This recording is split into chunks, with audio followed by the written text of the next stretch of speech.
आमच्या बी घरी भांडणच आहे म्हणलं, पण जरा वेगळं आहे म्हणले. नीट आहे का बरं? आमच्या बी घरी तसंच आहे म्हणले. तुम्हाला वाटते दुरून डोंगर साजरं, आमच्यात बी तसंच आहे म्हणले. कसं काय म्हणले? आमच्यात बी भांडणच आहे म्हणले, पण वेगळं आहे म्हणले. आमच्यात भांडणं चालू झालं ना, तर तिनं बेलनं ती लाटणं फेकून मारते म्हणले. ती मला लागलं की तिनं हसते म्हणले, आणि मी हुकिलो की मी हसता म्हणले. त्यानं म्हणलं इथं बी भांडणच आहे.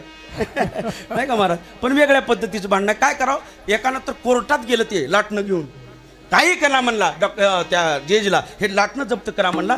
गावात 4-5 माणसाचे पाय फ्रॅक्चर झालीत म्हणला. लय अवघड आहे महाराज, हे की नाही? एक काय केला, एक पेशंट गेला डॉक्टर दवाखान्यात आणि असा वर पाय बांधला, त्याचा लाटणं मारलं होतं फिगाळून महाराज, हे की नाही? असा वर पाय बांधला आणि अर्धा तासानं त्याच्या बाजूला दुसरा एक पेशंट आला, त्याचे 2 पाय बांधले वरी असं. मग ते एक पाय बांधलेला पेशंट खरडत खरडत गेलं त्याच्याजवळ दुसऱ्या पेशंटकडं.